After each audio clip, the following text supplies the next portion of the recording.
여러분 안녕하세요. 저 이번 시간에는 부사에 대해서 같이 배워보도록 하는데요. 이 부사의 경우는 보통 형용사에 ly를 붙이면 부사다 이렇게 알고 계시는 분들이 많을 겁니다.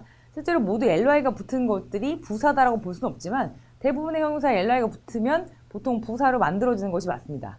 자 보시면 일반적인 경우에는 이렇게 형용사에 ly를 붙여서 actual, actually, certain, certainly, effective, effectively 이런 형태로 그대로 형용사에 ly를 붙여서 보통 부사를 만들게 됩니다. 자, 그런데 이런 경우가 조금 특이하죠. 자음 플러스 y로 끝나는 경우가 있어요. 자음으로 끝나는 경우. 근데 게다가 그렇게 그냥 끝나는 것이 아니라 y로 끝나는 경우. 이렇게 보시면 ry, py, sy처럼. 자, 이런 경우는 자, 얘를 어떻게 고치냐면 자음은 그대로 두되 y를 i로 고치고 ly를 붙여야 됩니다. 그래서 angry 하면은 angrily, happy 하면은 happy 이렇게 y를 i로 고치고 ly 이렇게 happily 라고 쓰시고 busy 같은 경우는 뒤쪽에 y를 i로 고치고 busily 라는 형태로 바꾸셔야 됩니다. 그래서 보통 일반적으로는 그냥 ly를 붙이시면 되지만 자 자음 플러스 y로 보통은 이렇게 끝나는 형용사들은 y를 i로 고치고 ly를 붙여야 된다. 반드시 기억해 두시고요.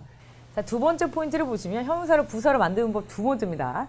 여기서도 조금 조심하셔야 될 경우가 나오는데 자, 형용사 중에서 LE로 끝나는 형용사들이 있어요. 이렇게 보시면 probably라든지 possible, reasonable, gentle, 뭐 simple 이런 그 형용사들이 있는데 이런 경우는 다시 ly를 붙이면 굉장히 L이 두 개나 있고 좀 복잡한 형태가 되기 때문에 뒤에 나오는 이렇게 LE 형태를 아예 빼버리고 뒤에 그냥 ly를 붙이는 겁니다. 그래서 probable, probably, possible도 이렇게 LE를 빼고 뒤쪽에 ly를 붙여서 possibly 이렇게 쓰시고 reasonable도 LE를 빼고 이 자리에 그대로 ly를 붙여서 reasonably 이런 형태로 써야 됩니다. 자, UE로 끝나는 경우는 true. 자, 이런 경우는 truly 이렇게 해도 이것도 UE도 ULY E를 LY로 보통 고치는데 자, 이런 경우는 좀 진짜 독특하죠. 자, unique라는 이 독특한이라는 이 형용사는 unique 다음에 그대로 ly를 붙입니다. 요거는. 그래서 요건 예외 경우로 좀 알아두시고 자, L 두 개로 끝나는 이렇게 형용사들 있죠. full이라든지 dull이라든지 자, 이런 경우는 굳이 L을 하나 더 붙이면 L이 세 개가 있는 경우가 되기 때문에 보통은 거기다가 Y만 붙여줍니다. 그래서 fully처럼 이렇게 Y만 뒤에 붙여주시고 dully처럼 이렇게 Y만 붙여주시면 되겠습니다. 저희가 그러면 연습을 몇 개만 해보겠습니다. 자, 저희가 세 번째 포인트로 가보면 형용사와 형태가 같은 부사들입니다. 자, 이 부사들은 좀 잘 알아주셔야 되는데 자, 문장에서 형태가 똑같기 때문에 얘가 형용사로 쓰였는지 부사로 쓰였는지 구분을 반드시 하셔야 됩니다. 자, 보시면 이 fast의 경우는 빠른이라는 형용사를 알고 계시겠지만 실제로 빨리라는 부사로도 쓰이죠. 그래서 자, 그는 너무 빨라서 아무도 그를 잡을 수 없었다. so 형용사 that 형태로 여기서 형용사로 쓰인 것이고요. 앞쪽에 비동사의 보어로 쓰인 형용사입니다. 여기 같은 경우는 moving very fast 이렇게 움직이고 있다라는 이렇게 일반 동사를 꾸미기 때문에 사실은 뭐 비동사가 있지만 be 플러스 이렇게 ing 또는 pp 형태의 분사가 있을 때는 분사도 워낙 동사에서 왔기 때문에 이 pp형의 분사에 모든 어떤 수식어를 맞추시는 겁니다. 그래서 여기서는 준동사이자 동사에서 파생 즉 일반 동사이기 때문에 뒤쪽에 fast라는 부사가 쓰이게 되겠죠. 자, 이 그 late도 마찬가지입니다. 여러분들이 많이 보실 건데 late 같은 경우는 늦은이라는 뜻으로 가장 많이 쓰이지만 밤늦게, 저녁 늦게 이렇게 늦게라는 부사로도 쓰이죠. 자, 그러면 여기서는 shuttle bus was late 늦었다. 그래서 again this morning 오늘 아침에 또 늦었다. 이런 형태로 여기서는 어떤 명사를 꾸미는 것이 아니라 서술형 형용사로 쓰인 경우고요. 여기서는 I have to work late in the morning, in the evening. 저녁 늦게까지 라는 부사로 쓰였겠죠. 이게 보시면 같은 형태지만 어떤 문장에서 형용사, 어떤 문장에서 이렇게 부사로 쓰인 경우가 됩니다. 자, 이 hard를 보시면 hard의 경우는 열심히라는 뜻도 있지만 열심히라는 부사로도 쓰이죠. 근데 이 hard가 사실 열심히라는 뜻 말고도 단단한이라는 뜻이 있기 때문에 단단한, 단단하게라고도 쓰입니다. 그래서 보시면 자, Mr. White은 is such a hard worker. 정말 열심히 일하는 이렇게 사람이다. 자, 이런 형태로 보실 수가 있겠고요. She tried hard. 여기는 이 try라는 동사를 꾸며주는 부사로서 열심히 노력했다라는 형태로 부사로 쓰인 경우가 되겠고요. most의 경우는 가장 많은이라는 형용사, 그리고 가장 많이 또는 제일이라는 부사로도 쓰이고요. 여기서는 kids라는 명사를 꾸며주는 가장 많은 아이들을 가졌다라는 이렇게 형용사로 쓰인 경우가 되겠고, 뒤쪽에는 가장 좋았니? 난 이렇게 did you like란 동사를 꾸며주는 사실은 부사로 쓰인 경우가 되겠죠. 그러니까 사실 여러분들이 형태가 다 똑같더라도 딱 봤을 때 문장 안에서 어떤 명사 앞에 위치한 위치라든지 또는 해석을 해봤을 때 자연스럽게 이것은 형용사구나 부사구나 구분을 하실 수 있어야 됩니다. 자, last도 마찬가지입니다. last도 마지막 in이라는 형용사, 그리고 부사인 마지막으로, long도 오래된 이렇게 형용사로도 쓰이지만 오래라는 부사로도 쓰이죠. early도 마찬가지, 이른이라는 형용사로 쓰이지만 일찍이라는 부사로도 쓰이고요. 자, near도 가까운 근처에라는 형용사로도 쓰이지만 가까이라는 부사로 쓰이고요. 자, 이 high 같은 경우도 마찬가지. 이 high도 높은, 자, 이렇게 형용사로도 쓰이지만 높게 또는 높이라는 부사로도 쓰입니다. 보시면 여기는 full of high buildings 이렇게 명사를 꾸며주는 형용사로도 쓰이지만, 자, he was holding the ball high. 자, 들고 있었는데 볼을 높이 들고 있었다. 이 was holding이라는 이 hold라는 동사를 꾸며주는 보통 이렇게 부사로 쓰인 경우가 되겠죠.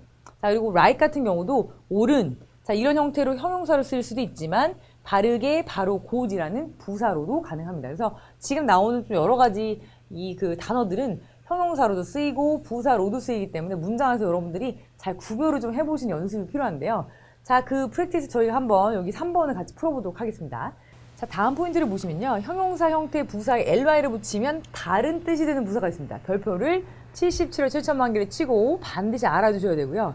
특히 두 번째 hard와 hardly는 고등학교 3학년 수능 때까지 굉장히 많이 나오는 이런 부사들이기 때문에, 자, 특히 이제 부정부사가 됐죠. 자, 이런 부사들은 반드시 여러분들이 꼭 숙지하셔야 되고요. 첫 번째 보시면 close 같은 경우는 가까이에 이지만 closely, 자, 이렇게 바뀌게 되면 가까이라는 뜻이 없고 주의 깊게라는 뜻으로 바뀌죠. 보시면 the police read the letters on the wall closely. 경찰은 벽에 있는 어떤 글자들을 주의 깊게 면밀하게 읽었다. 이렇게 완전히 다른 뜻이 됩니다.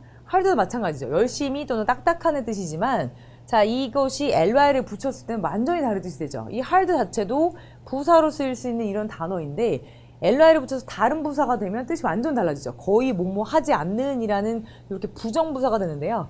When I heard the news, I could hardly believe it. 그 소식을 들었을 때 그걸 믿을 수가 없었다. 여기서는 hardly가 있고 전체 문장에 not이 없는데도 not의 그 의미를 띠고 있기 때문에 부정문이 됩니다. 그래서 이런 경우는 이 hardly는 정말 그 수능이나 여러 그 시험들이 좋아하는 부사이기 때문에 여러분 반드시 알아두셔야 됩니다. high도 마찬가지죠. 이 high의 경우도 높이, 크게, 매우라는 뜻이 이렇게 각각의 그 뜻이 달라지는 부사가 돼버리는데요. high 같은 경우는 높이라는 뜻이 있지만 매우라는 뜻으로 바뀝니다. 이것도 education is highly important in Korea. 교육은 한국에서 매우 중요하다라는 표현을 쓸 때도 매우라는 형태로 쓰려면 highly, 높게라는 뜻으로 쓸 때는 high를 쓰셔야 되겠죠.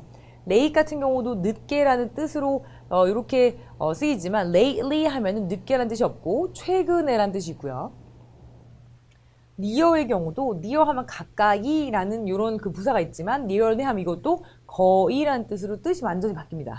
most의 경우도 가장 많이라는 뜻으로 보통 쓰이고, 이 most의 경우는 뭐 형용사로도 쓰이지만요. mostly라고 이렇게 쓰면 대체로라는 뜻으로 바뀌게 되겠죠. 그래서 chopsticks are mostly used in Asia.